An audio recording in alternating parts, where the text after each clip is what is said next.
just introduce Steven. Steven is one of our top research scientists here at causaLens, and is working on some pretty exciting projects. And today we want to spend some more time talking about one of his projects. The high-level direction in which Steven is researching is how do we align ourselves with the latest paradigms and the latest developments in LLMs, yet provide an additional delta on top in terms of value to our customers. Thanks, Darko. Thanks for the introduction. It's super nice to be here. Like Darko said, I'm a director of research at causaLens, and a lot of the research that we're doing nowadays, right, is focused on agentic frameworks and really fleshing out this whole agentic capabilities on our agent platform. And part of that is obviously building the LLM agents as well, which really, and this is an important point to make, are built on top of LLMs. So we don't want to compare LLMs to agents really. Think of LLMs as being kind of the starting point, the nascent phase of artificial intelligence, right? And actually Sequoia had a really nice article where they talked about, the new stack, which is the SaaS stack, look very different to how the world of AI is going to look like. They positioned the cloud vendors at the bottom. The next layer in the stack were the LLMs, and on top of that is all of the agents that are going to reproduce knowledge work. So agent for X, agent for software engineering, agent for data science, agent for lawyer, and there's many examples in each category. Of course, we are focused on agent for data science, but what you're saying is very much aligned with with how the world is starting to think about these things. Yeah, no, absolutely. And the reason why that gap is there, I think, is that because the world is so dynamic and needs adaptation the whole time, and agents really allow you to take the latest in data, latest in the world that is out there, and use that at inference time as well. So where LLMs, for instance, have static data, they're based on very broad training data, agents have the ability to take external sources, data sources, and use tools to extract relevant data from that. Data that could have been updated a second ago, for instance, and then use that to inform the inference, the response that they generate. And I think that's why it's really a gap currently that we're jumping into really. Yeah, I guess we're seeing like a broad trend of the kind of the training of LLMs kind of like hitting a plateau, but there's a lot more scaling to be unlocked at inference time, and especially as you provide additional context tools and other things to an agentic system, you have like a new vector of scaling. So there's a lot of new scaling we can unlock as we're moving into a very specific vector, right? A specialized vector of data science. So maybe you can tell us a bit more about how we're thinking about all the things that go into an agent that are not part of an LLM. Yeah, of course. So I would say the easiest way to think of an agent is as an LLM plus additional tools and functions that allow it to access context and allow it to interact with the world, other agents or other users as well. So whereas an LLM is really kind of static, an agent is able to pull in new data, pull in new context all the time. So it can access your own company's documents, workflows, compliance needs, whatsoever, be tailored to your business, and really be very specific as well, whereas an LLM is very general. It can access your previously successful use cases and learn from them, really.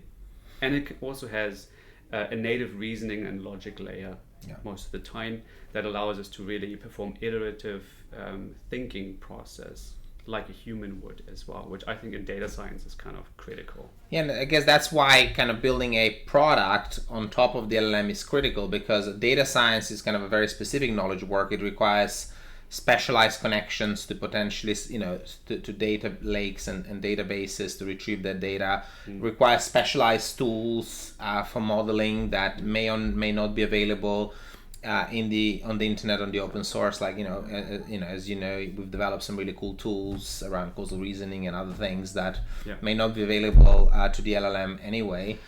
Other things like knowledge graphs, additional context from previously solved problems, and things like that, right? Yeah, exactly. And all of those things can be reused as well. So this is, I guess, where an agent platform will come in very nicely, right? You develop one agent, you develop a set of tools, and those tools, they are there. They don't need updating. They're based on the original LLM, sure, but they kind of take all the benefits from that and then take it one step further, right? So you can have a suite of tools that you've developed over time that kind of make it better as time goes on and the more you interact with it. So you built a really cool benchmarking study where you took call it raw out of the box LLM, and then you compared it to building a custom agent for a specific use case using all of our tools and products.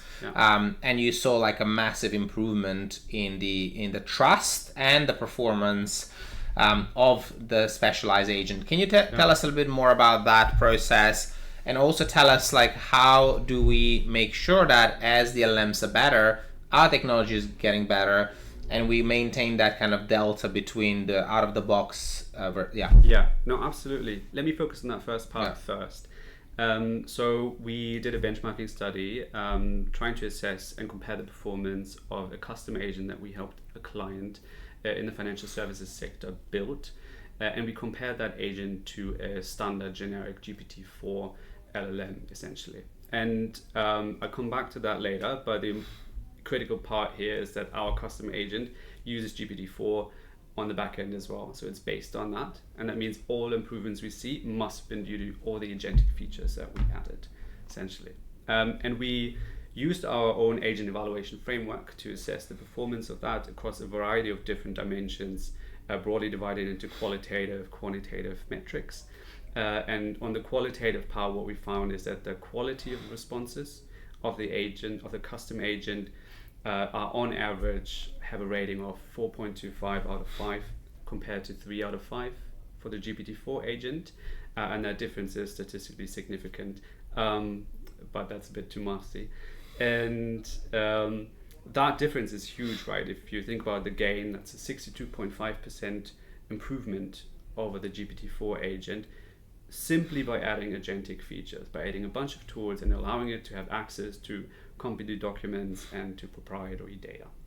And I think that's really exciting. So I guess that's the difference between like an LLM is just, it's not really, productized thing, right? Like by creating a platform that gives you out-of-the-box connectivity to your Snowflake or to your Databricks or to your BigQuery or your knowledge graphs, to your previously built use cases. All of a sudden you're getting a massive uplift in absolutely. And that leads us to the next point, I guess. Remember, the base models, the base LLMs are exactly the same, and we found in our benchmarking that swapping out the base models keeps the delta, sometimes increases it as well. So for instance, the delta between GPT-4o mini as a base model was similar to that of 4o. And that tells us that as these base models, these LLMs, no matter where they come from, whether it's OpenAI or Google, as they improve, we expect the delta to remain. And actually, we expect the delta to remain, but our suite of tools gets larger. And also, so maybe it will increase. Maybe it will increase. For sure, I think it's broader capabilities will be more useful. So we'll be able to cover more use cases at the same delta. Perhaps like one of the most exciting things for me for kind of as an opportunity to increase the delta is the proprietary data we're generating. As we work and deploy this technology with leading enterprises, we're effectively building custom agents for use cases. Now that is proprietary data that is not available on the internet, therefore the LLM would have not had access, right? So could you maybe take me through how you see that in the limit, maybe leading us to create the AI data scientist that can kind of solve everything by itself and be just like, super data scientist, better than any human on the planet? No, absolutely. You make a really great point about the proprietary data that the agent can access. Remember, agents have tools that allow them to access external data that includes companies' data. That's not something that's public. The base LLM will not have access to that. So there's no way for the base LLM to actually achieve that performance that requires that level of knowledge. But obviously, as you go on and as you accumulate more of these successful use cases, the agent also has access to those, so can access those. And that's kind of a snowballing effect, I think. So first of all, you can have a lot more data science use cases, solve a lot more data science use cases with agents, but that has almost an exponential effect, because the more you have, the better your agent becomes, and the more the use cases you'll be able to solve successfully as well. And I think that kind of networking effect will really help accelerate performance as well. So how long, putting you on the spot here, we didn't discuss this, but how long until we have an AI data scientist better than you? Better than me? You're going to put me out of the tough, job yeah. now? Tough, yeah. Oh, okay. Well, give it 40 years until I stop working. And then we can talk again.